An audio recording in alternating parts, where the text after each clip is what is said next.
Welcome sa Season 2 ng Gaijin Cycling Nation. And this ride is sponsored and arranged by Father Bad.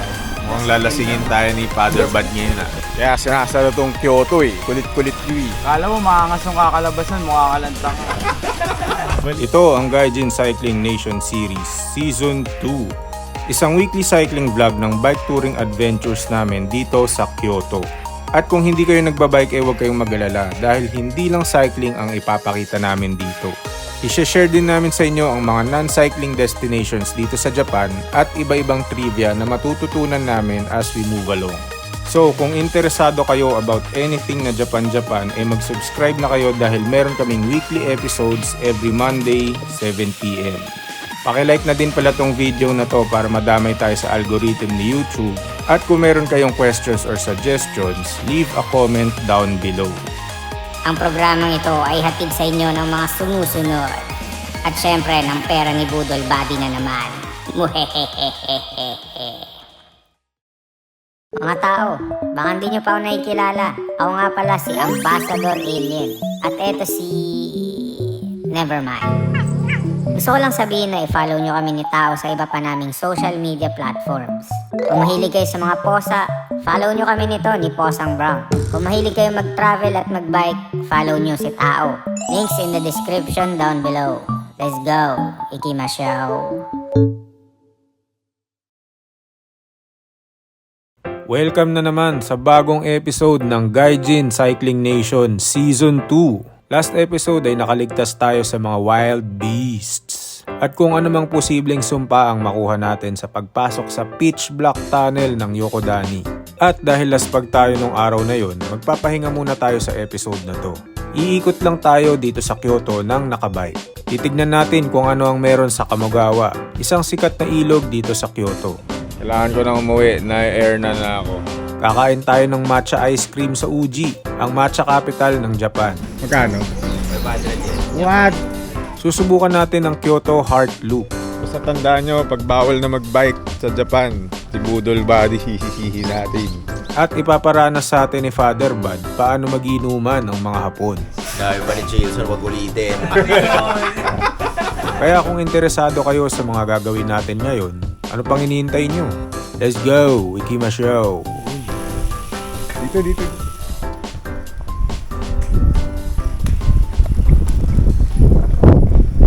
Okay, hatid namin si Father Bad ngayon. Meron siyang ride with PNS. At i-send off namin siya. 18 kilometers away. So parang to na rin yung recovery ride natin.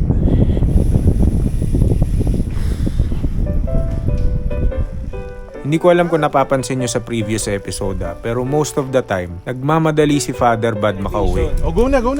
Tara na, asan ba si Gilson? Kailangan makapunta tayo sa highway. Ang sunset is 6:57. Ang kadahilanan niyan ay may maagang schedule siya with PNS people ng Kyoto. Kaso, ginabi kami ng uwi, diba? Dahil nga nag-attempt kaming mag-loop. Kasi nito ni Budol Body. Huwag niyo sabihin kay Jill na may short. Muntik na kaming makain ng mga wild beasts at maging kwento na lang kung pumasok kami doon sa pitch black na Yokodani Tunnel. For your safety,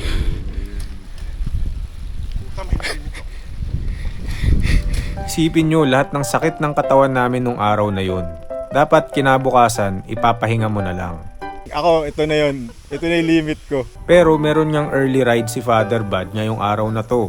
Kaya bilang pakonselo sa abalang ibinigay namin sa kanya nung previous episode, ihahatid namin siya papunta sa meetup area nila. Layo nung meetup nila. 17 kilometers away from bahay namin. Buti na lang at maluwag yung kalsada ng Kyoto kahit nakasabayan namin yung mga estudyante at mga nag-opisina. Rush hour kasi nung time na yan. Realize ko lang, may sukay na nakalagay sa likod ko tapos ang daming estudyante na daanan. Kaya ayaw tayo ng mga dito Halos umabot na kami sa outskirts ng city area. Kita nyo yung flyover na yan. Papunta na ng expressway nila yan. Ibig sabihin malayo na kami sa sentro. Pa kayo magsusuko. Bike ka ng bike. Umabot na kami dito sa Riverside. Wala nang sasakyan dito at tahimik na yung vibe. Puro bahay-bahay na lang din yung mga nasa paligid. Minsan pa nga maamoy mo yung mga nilulutong pagkain ng mga malapit na bahay. Gutom na kami. Dito sa Japan, parang standard na nila magkaroon ng makipot na sementadong kalsada pag nasa tabing ilog ka ng syudad. Palaging may ganyan dito. Siguro para sa mga taong gustong mag-exercise at walking-walking. Tapos puro mga ligaw na damo lang yung nasa paligid. Kung nagbabike kang kagaya namin, feeling mo nagbabike ka sa grasslands. Parang yung default wallpaper ng Windows XP. Pero merong semento kaya hindi hassle padyakan. At masarap yung malamig na hangin lalo na pag mabilis yung takbo mo. Huwag lang sing bilis nito ni Father Bud. Hassle yan, nakakaubos ng energy. Bilis-bilis pa si ni Father Buddy. Kaya yung mga pupunta ng Japan dyan, kung plano nyo mag-rent ng bike, daan kayo sa mga gantong area. Yung may ilog tapos may sementong kalsada na pang tao, kakaibang experience kahit na simple lang. Yung nagdala ng tubig, akala ko malapit lang tayo. Sabi niya 5 kilometers pa daw eh.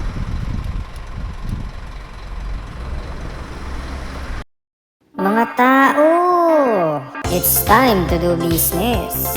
Meron na tayong Gaijin Cycling Nation patch. Ganito yung tsura niya kapag in-apply nyo sa mga bag ninyo. O, diba?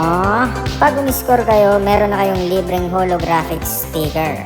Hindi kasama yung posang brown ha. Model lang daw yan siya. At kung taga Metro Manila kayo, si tao mismo magde-deliver ng order ninyo. Tama yan, pagurin nyo yung na yan. Sali kayo sa Facebook group namin para doon tayo mag-transaksyon. Order na kayo habang hindi pa ubos. Naiatid na namin si Father Bud dun sa pupuntahan niyang race. Group ride. Hindi naman naghanap kami ni Chris ng makakainan. Tapos namin ihatid si Father Bud, bumalik na kami ni Chris sa city area para maghanap ng almusal. Napagod kami doon sa pacing ni Father Bud eh. Bango nito. Bango. Ano yan oh? Sampagita.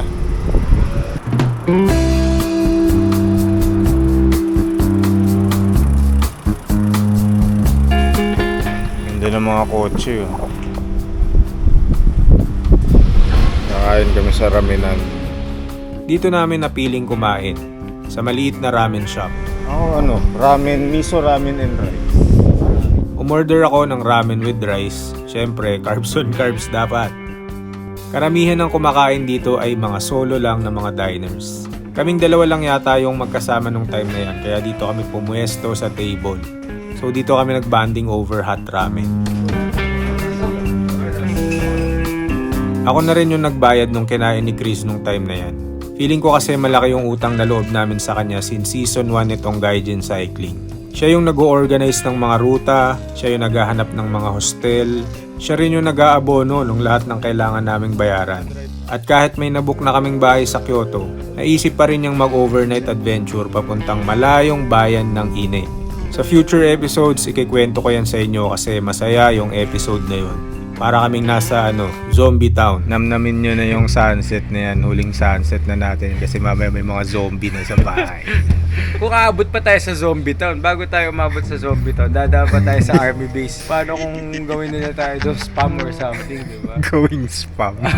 Yung pagiging organizer yung malaking papel ni Chris dito sa grupo na to. Kaya tingin ko talaga hindi matutuloy yung Japan bike tour namin kung walang first mover gaya ni Chris. Diba ganoon naman sa mga grupo? Kadalasan naman walang gagalaw kung walang magkukusang loob na mag-organize. Kanina mo lang ito naisip, di ba? Kanina mo magalaw. Mahusay ka talaga. At para gatungan pa yung mga utang na loob ko sa kanya, siya yung naghintay sa akin nung pauwi kami ng Kyoto galing sa Wild Beast Detour namin. Nag-autopilot na ako nung gabing yun. Bonk na talaga ako. Pero nasa likod ko lang siya. Para siyang personal sweeper ko nung gabing yun. Naisip ko wala palang pakialam yung kumot sa mga tao. Oras na. Kaya para makabawi man lang kahit papano sa lahat ng abala namin sa kanya, nilibre ko na lang siya dito. Para kung sakaling mag-away kami dito sa Japan, meron na akong isusumbat sa kanya.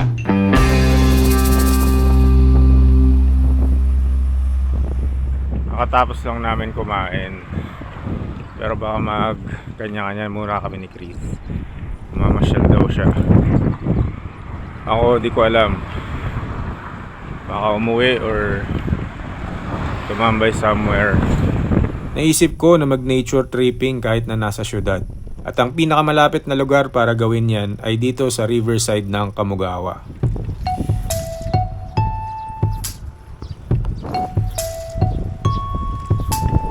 Ayoko na sa highway. Dito tayo sa tabing ilog.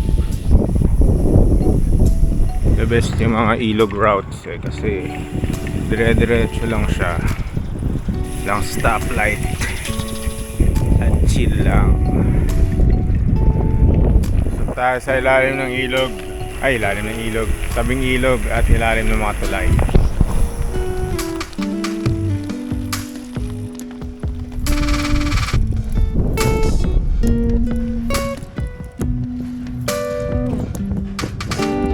Ang Kamugawa or Kamu River ay isang mahaba at malawak na ilog na nag-uumpisa pa sa areas ng Mount Saji-Kigatake. Yung Japanese characters niya ay Kamo or wild duck at Gawa or river. Pero hindi ko alam kung dahil sa mga bibe pinangalan nitong ilog. Isang araw may nakita akong mga bibe dito sa ilog eh. Tapos meron hindi ko alam kung beaver ba yun o otter. Ayun may bibe. Dati daw, dito nag-iigib ng pang-inom na tubig yung mga residente ng Kyoto. Dito sa Kyoto, parang nagko-coexist yung tao at mga hayop sa tabi ng ilog. Ang daming hayop dito sa tabing ilog. Papakita ko sa inyo. Mga paru-paro. May kalapati. Dito matabi yung mga kalapati. Tingnan nyo, may pagong. May mga dilis ba yan? At syempre hindi mawawala yung mga tao. May matandang nagpapakain ng mga kalapati.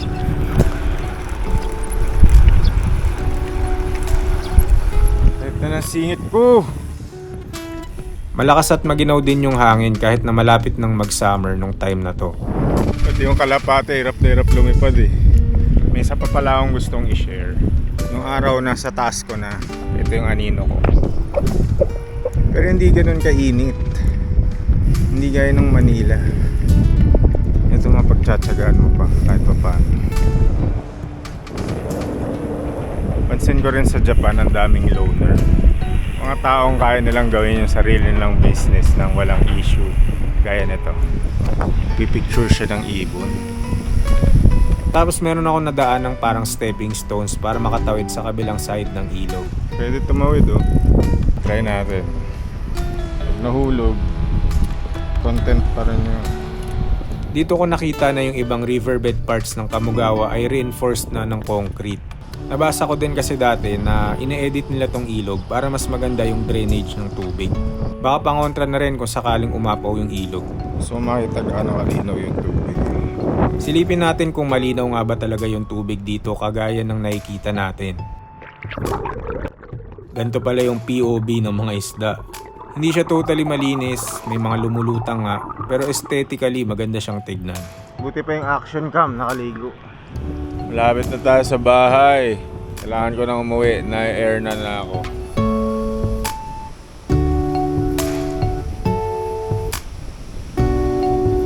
At bago umuwi, chumil muna ako dito sa may parang maliit na park. Daming mga lolong chumichill lang. Tingnan nyo. Ayoko din muna umuwi kasi nag-text yung mga kasama ko. Magbabike shop na naman daw sila. Wala naman akong pera. Kaya dito na lang ako magpapalamig. Dito muna tayo pahinga. Kulang na lang beer. Maraming nakatambay dito. Maganda siyang spot para mag-people and animal watching. Meron ding water fountain para pag nauhaw ka. Lamig. Merong lalaki dito, Ninahawan siya ng pagkain nung eagle ata yun. Hindi ko alam kung anong ibon yan, basta brown na malaki. Ayun tingnan nyo. Tinapon yung niya, parang soba. Nagpupulot siya ng pagkain ngayon. Wawa naman siya. Buti pa yung mga uwak hindi aggressive. Naghihintay lang sila ng basura mo. Konting oras pa nag-decide na akong umuwi. Kasi nafe-feel ko na sumasakit na talaga yung tiyan ko niyan. Okay, tama na tambay. Uwi na tayo. Sigurado ako, nag-James na ako eh. So ayun yung maiksing review ko ng mahabang ilog ng Kamugawa. Libre lang siyang puntahan, marami na kayong pwedeng gawin doon. Mas mag-enjoy kayo doon kung mahilig kayo sa mga park at mga hayop na hindi na kailangan magpunta pa sa zoo. Uwi na ako, pero bago ako makauwi, bumili muna ng pagkain. At beer. Para hardcore. Sana marami din gantong lugar dito sa atin sa Pilipinas.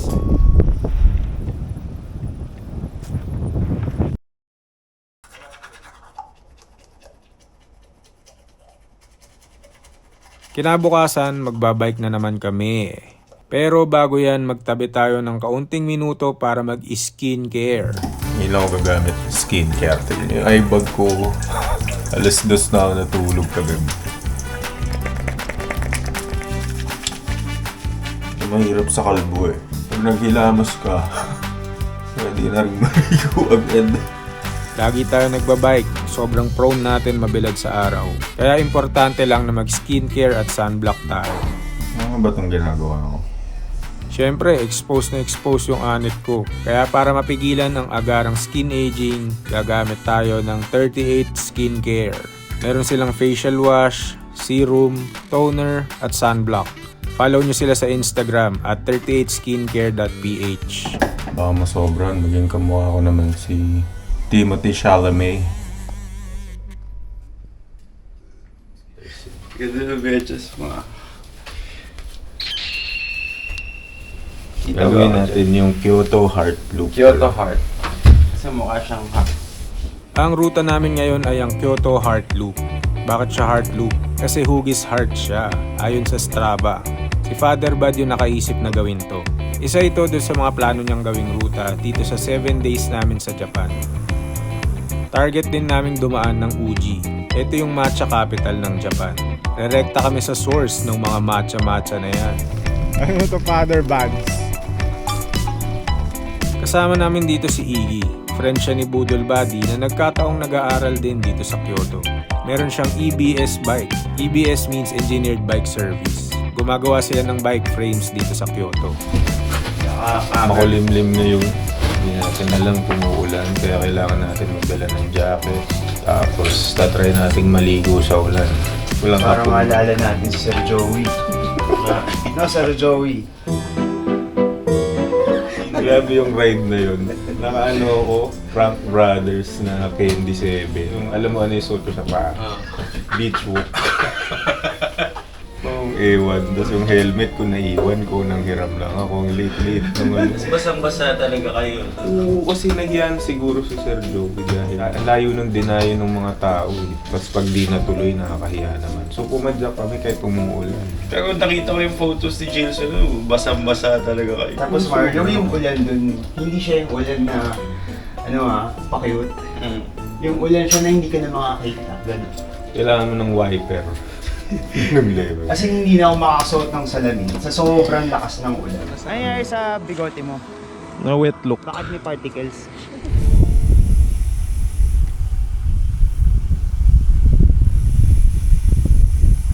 Welcome sa Season 2 ng Gaijin Cycling Nation. And this ride is sponsored and arranged by Father Bud. Father Bud, huwag ka mabilis, di ka mabibideo. Inibago ko eh. Hindi ka mahabol, wala ka tuloy video. Hindi ako sanay mag-ride sa left-hand drive. Yung mga leader talaga, konti lang video niyan. Bigyan niyo si Chris dati, bihira lang yung video. Lagi ka sila sa harap eh.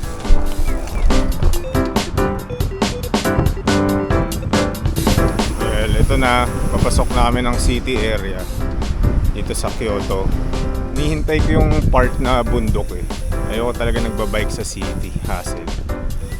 Medyo busy yung Kyoto kahit na Sunday. At medyo napapansin ko parang mas maraming tourists ngayon. At tandaan nyo rin pala, bago kayo mag-ride out, i-check nyo yung bike nyo. Baka mamaya kasi may nakalimutan kayong higpitan na tornilyo gaya nung nangyari sa handlebar ko. Buti na lang meron kaming dalang Stanley Multi-Tool. Sponsored na naman. Salamat, Stanley. Multi-tool. Kasi hindi uubra yung mga magbubuk kayo ng sasakyan dito pag nasiraan kayo unless super yaman ninyo. Tandaan nyo, wala kayo sa comfort zone nyo. Kaya mahalaga na alam ninyo kung paano gagawin yung mga bike nyo pagka nagka-aberya. Salamat, Stanley. Thank you, Stanley. I love you. So kung mapapansin nyo dito sa Kyoto, bibihira yung high-rise na mga building. Bawal masyado mataas. Anong part na to ng Kyoto? Downtown, Shinjo Kawaramachi. Iba yung vibe niya sa Tokyo tsaka sa Nagoya.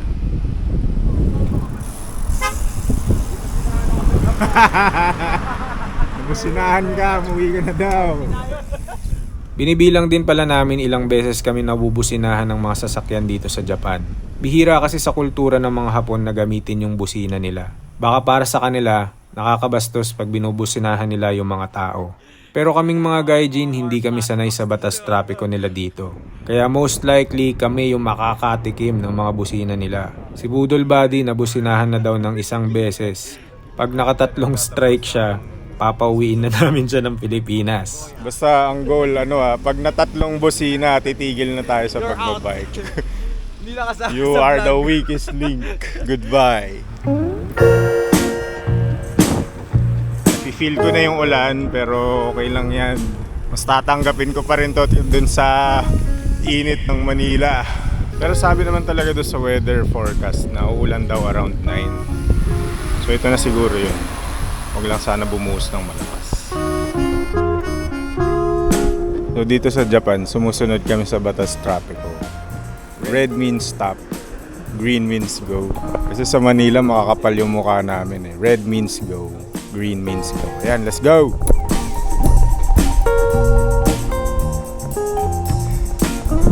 Ito na! First ahon. Buti na-aklits ako. At gusto ko pala magpasalamat sa Adidas Philippines dahil binigyan nila kami ng tigi-tigisang Velo Samba. Malaking tulong tong mga sapatos na may cleats attachment pag umaahon. Sa future episodes, gagawa natin ng review to kaya abang lang kayo ha. Break to muna.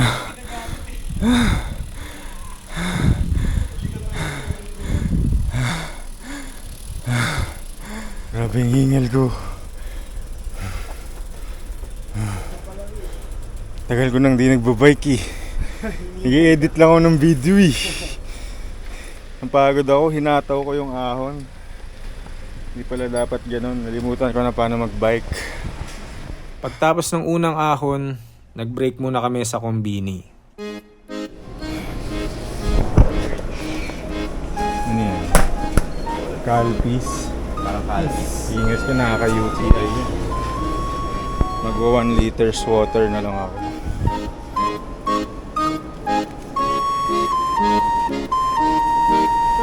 Walang kamatayan. Ano palaman? Siyempre, tuna mayo. Ito yung pagkain ko, 2 pirasong mineral. Ay, ito yung pagkain ko, 2 pirasong onigiri at 2 litrong mineral water. Kain tayo, onigiri. Ganito kumain. Tuturuan ko yung mga bagong subscribers dyan. Hilahin nyo dito. Pag umikot na ganyan, naghihiwalayin itong dalawa.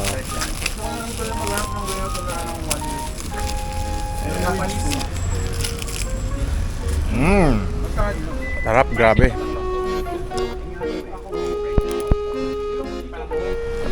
Layo ba tayo? Wala, 1/4 pa lang. Ang layo pa ang pool. Ang saka na. Tulay ng Uy, 9% battery remaining. Amagase Bridge. Paborito ko siya. Roasted rice. Anong lasa? Lasang tutong na tinubigan. Kayang-kaya ko gawin sa bahay yan. Dito sa Japan, mahirap humanap ng basurahan.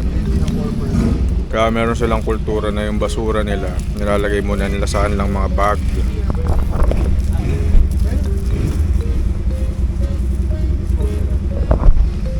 At sa kanila itatapon pag nakahanap sila ng basurahan. Sana yan yung isa sa kulturang matutunan nating mga Pinoy. Shoutout ulit sa Sylvan Works Cargo Cage na kayang magdala ng 2 litro ng tubig.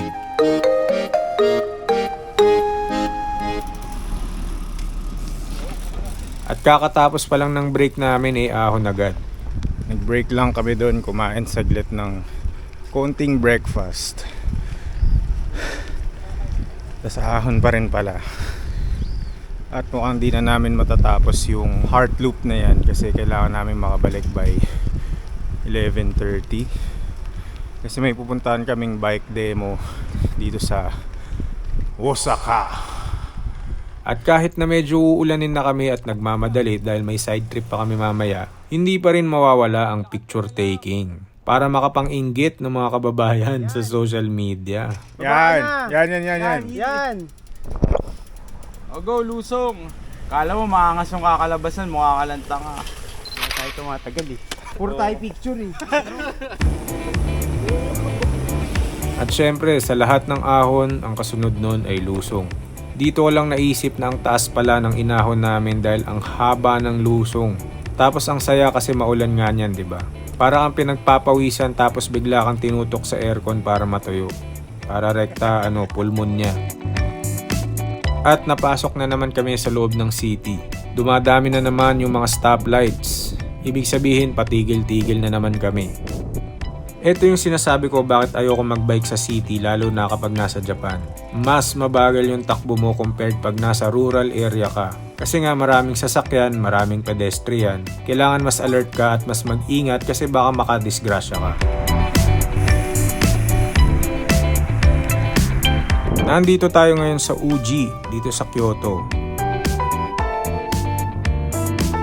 Ang daming tourist dito. Kanina naamoy mo yun, yung parang amoy damo. Yun ba yun? Matcha ba yun? I think so. Ito yung matcha capital ng Japan. Itong shop na nakikita nyo, yan yung pinakamatandang gawaan daw ng matcha. Ito pala yung Tsuen Tea, yung oldest matcha shop sa buong Japan. 1160 pa lang daw nakatayo na yan dyan. Ganun katibay yung negosyo nila. Gilson, singilin mo yung mga yan ha. Oo, 50 pesos. Ngayon alam nyo na ba't sinasara yung mga ibang parte ng Kyoto. Kaya sinasara tong Kyoto eh. Kulit-kulit nyo eh. Kala mo maangas yung kakalabasan, mukha ka lang tanga. Dito kami papasok sa street na to. Ito yung street na marami raw matcha-matcha. Matcha-matcha, matcha-matcha. At kahit makipot ang kalsadang to, napakarami pa ring tao. Hindi ko sure kung dahil linggo ba nung araw na to or tourist destination lang talaga tong Uji. At marami ding matcha merch dito. May matcha ramen nga raw dito, pati matcha gyoza. Matcha ramen. Oo nga no. Matcha gyoza. Parang di ko ma-imagine yung combination matcha tapos ulam. At dito sa kantong to, dito daw sila titikim ng authentic matcha soft serve. Ang gagawin nyo? Ice cream. Oh. Magkano? 500 yen. What? Matcha. Nandito na tayo, Marty. 500 yen isang apa ng ice cream. Parang masyado siyang mahal para sa akin. Pero kung napanood nyo kami nung season 1, bumili nga ako ng fermented rice drink na worth 800 yen. Sarap siya. Magkano to? 800. Medyo nakakaingit pala yung itsura ng ice cream nila. Super green na green pala siya. Tapos bubudburan pa nila ng matcha sa ibabaw. So wala na akong nagawa, nainggit na ako. Meron din sila nitong parang chocolate ice cream pero hindi chocolate yan. Matcha pa rin yan. Roasted matcha siya. Mas matapang yung pagkapait niya compared sa regular na matcha ice cream. Ayon kay Iggy, meron daw siyang lasang pagkatutong. Kasi roasted nga siya. Anong tawag dyan? Akala nung isang alon, chocolate daw. Tapos sabi, chocolate dyan ano ba yan? Hojicha. Hojicha? Roasted green tea. Same lang, matcha, pero mas tutong. May tutong siya. Tutong flavor. Harap nung matcha na napapatakan ng ulan.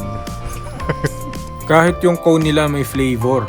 Hindi siya basta-basta na apa lang. Sarap din ng apa nila oh. Parang may pait siya na. Hindi siya yung regular na Kala ko sa dila ko lang. Tikman ko yung dila mo.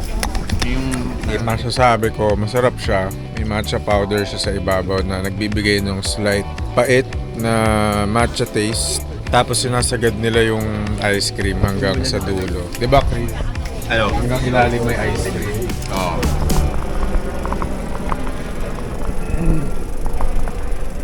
Pagtapos namin mag-matcha ice cream break, tinuloy na namin yung Kyoto Heart Loop bike tour namin. Pero hindi pa kami nakakalayo, tumigil na naman kami dahil gusto na naman magpa-picture nito ni Budol Buddy, anak ng wala. I-delete namin yan mamaya. format. Basta tandaan nyo, pag bawal na magbike sa Japan, si Budol Buddy hihihihi natin. Ito'y camel toe mo.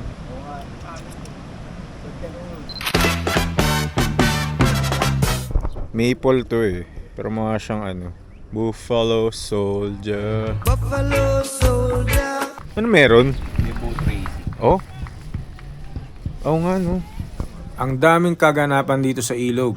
Meron kaming nakitang parang dragon boat contest pero hindi namin sure kung yung mga tourist ba yung mga kasali. Basta 20-20. Tapos ang dami ding hayop talaga dito. Merong mga ibon na malaki na super chill lang. Nanonood ng mga tao. Amazing creature.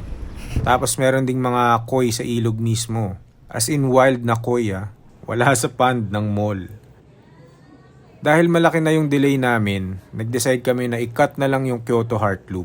Meron kasi kaming lakad after ng ride na to papunta ng Osaka. So yung route namin pa uwi ay dadaan na lang kami sa may mahabang bike lane along the river banks daw. Para makaabot kami dun sa parang bike demo show. Dapat daw by 12:30 PM ay nakauwi na kami. Dapat 12:30 makabalik tayo. No oras na ba? Mamaya papakita ko sa inyo kung anong hugis ng ruta namin na dapat ay hugis puso sana.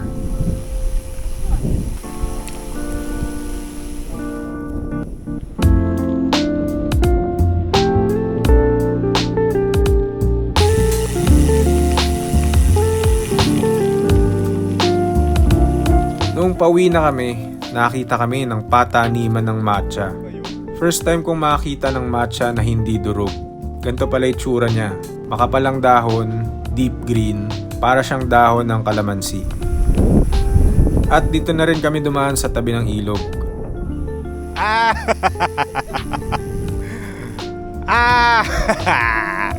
Tayong apat at ang isang deden. At tatagusin ba natin? Smooth sailing na sana pero meron na naman kaming nakitang signage. Sabi, delikado daw dumaan kasi umaapaw yung ilog. Baka mahuli tayo ng polis. Pinipilit pa rin nilang dumaan dito. Parang di na sila natauhan dun sa Yokodani nila. Pero pwede na i-gempoy gusto mo. Pwede. Gempoy na natin. Ano kung makakalusot ka ba sa kabila? Oo, nabasbasa na ni Father. Ikaw Doc? Ito yung consultante sa neurologist.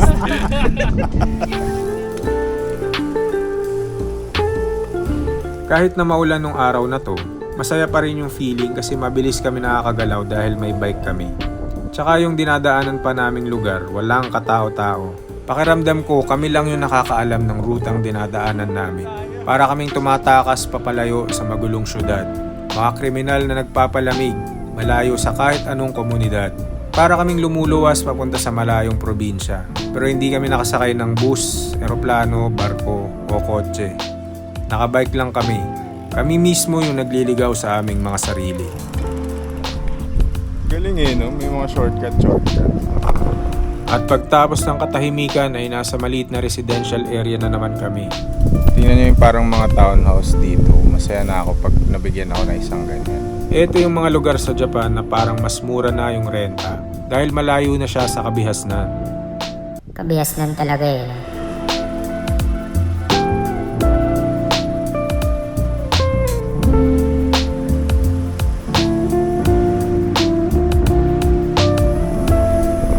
Mukhang may ahon ulit Ito na!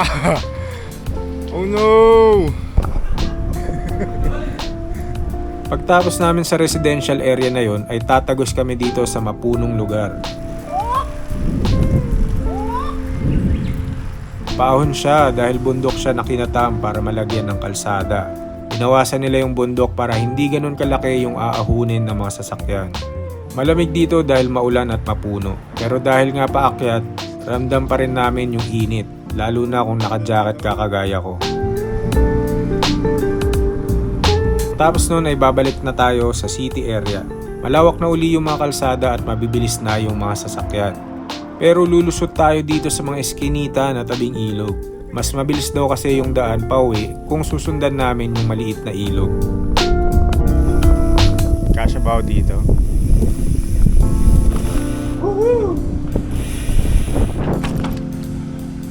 Sana ganito din yung plano ng gobyerno natin para sa mga ilog natin sa Pilipinas. Yung ititira na lang to para sa mga taong naglalakad at hindi na para sa mga sasakyan.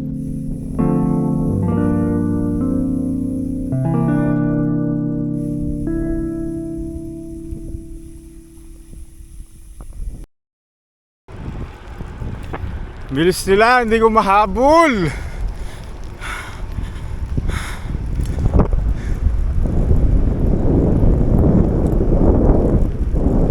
Pagtapos namin doon sa maliit na ilog, dito na ang lusot namin sa Kamugawa.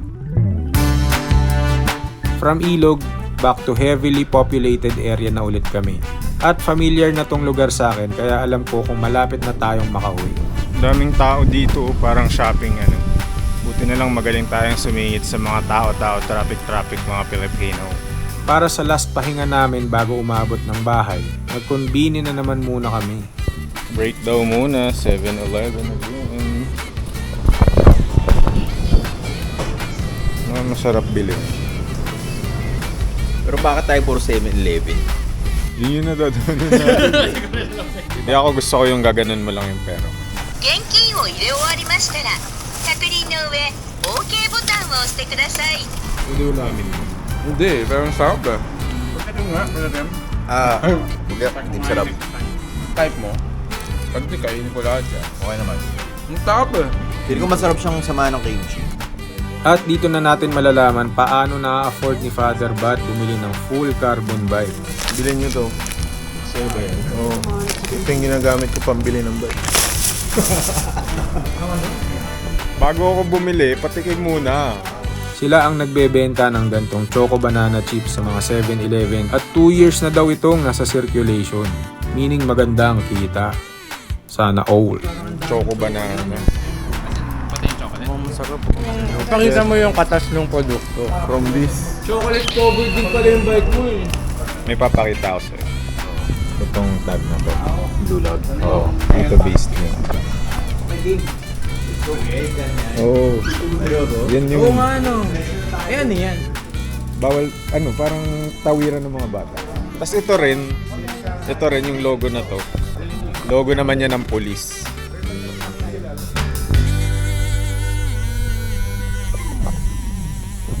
We're home.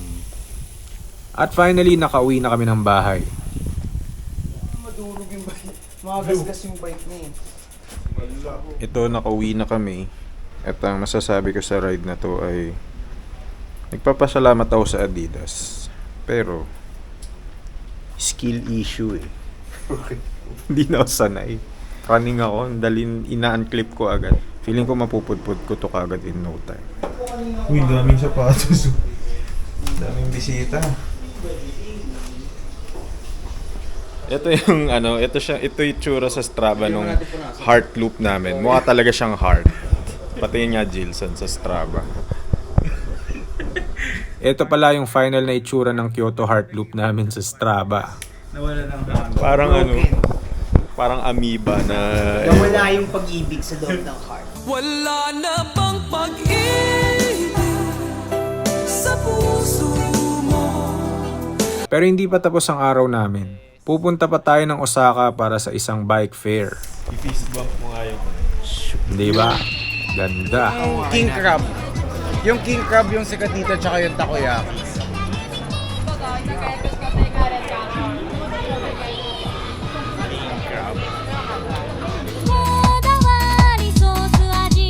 So yun na nga pupunta tayo ng Osaka. Hindi natin alam kung may maabutan pa tayo pero late na kasi eh. Ano name nung bike event na yun? Pedal Osaka. Hindi ko alam.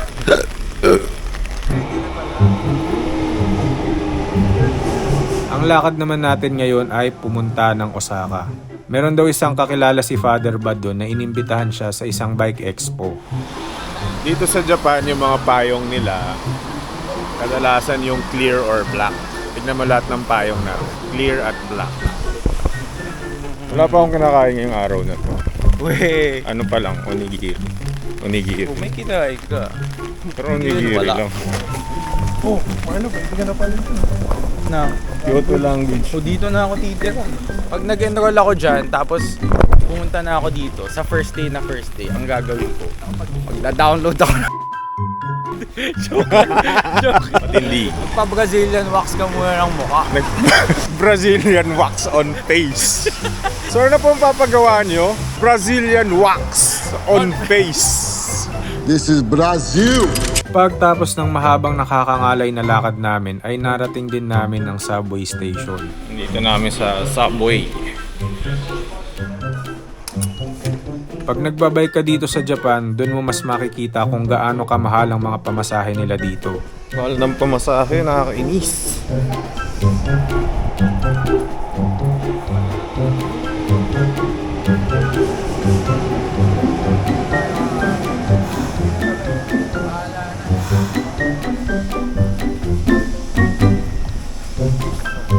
So dahil nga na late kami, iba na daw ang plano.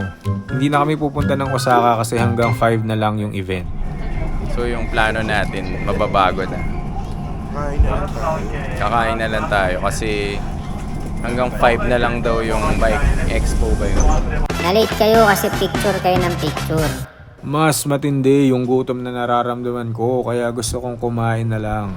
Bango. Namoy mo yun, Jilson? Amoy... Yan din yung isang distinct namoy ng Japan. Amoy isda na ewan na... Ano bang?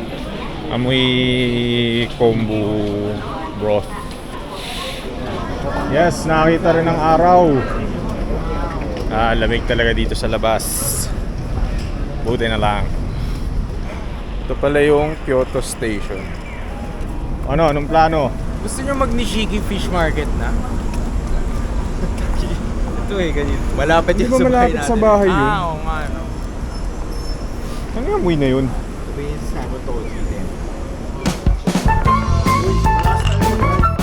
Dito kami kakain. Ewan ko kung ano yung mga pagkain dito pero bahala na. Astig kasi meron kaming parang maliit na cubicle para hindi kami marinig ng mga nasa labas kung sino yung pinagchichismisan namin. I-omakase natin si Father Bud. Cheers mga daddy. At gusto ko mag-toast kay Father Bud for making this happen.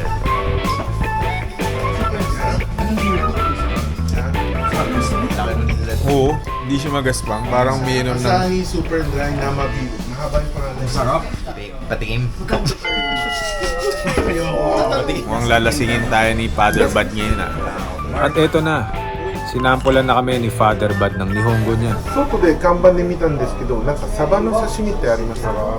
あ、これしめ鯖ですかね。しめ鯖と炙ってるやつとあるんですけど、はい。どっちがいいですか？はい、しめサバで。普通のしめ鯖です。はい。普通の。はい。それ一つ。はい。 Ibig sabihin nun, hayahay na ang buhay dahil wala ng language barrier. Siya na ang bahala sa kakainin namin for tonight.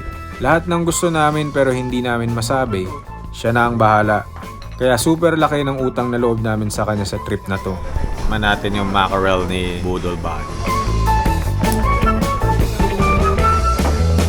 Chewy na maasim na May aftertaste na kanin.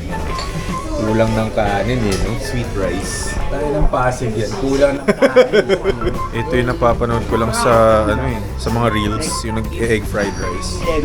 Ito ang pagkain ng yakitori, yan ang dip niya. Ano yan? Yung ano? Nilalagyan ng shichimi. Ngayon, yan, i-dip nyo lang yun. Yun yung chicken wings nila. Sarap paglasasi dito.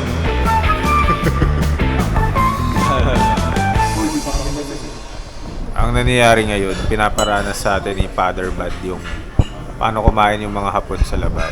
Inom muna sila ng konti, ganyan. Kain ng mga pulutan. Dito naglalabas ng sama ng loob ko. Kaya, kunyari, galit ako sa boss ko. Oh. Pag-uusapan namin, gago yung boss ko today. Hindi, ganito ginawa. O tara, nakainom na tayo. Tara, kain na tayong dinner sa ibang lugar. Baliktad eh, no? Di ba sa Baliktad. atin, kain muna. Kain muna. Para hindi sumakit yung chan. Sa kanila iba. Sigurado ka, ikaw ang lugar.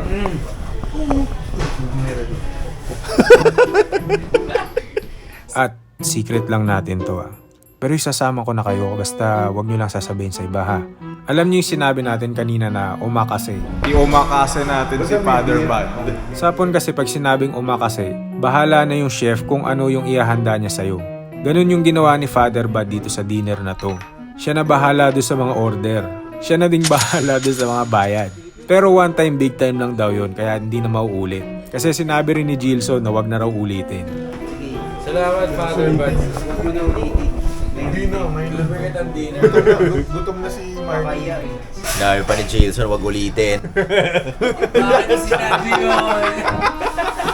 Kaya sekreto lang natin to Huwag niyo ipagkakalat. At dyan nagtatapos ang episode 3 ng Gaijin Cycling Nation Season 2. Sana ay nag-enjoy kayo at may natutunan sa episode na to.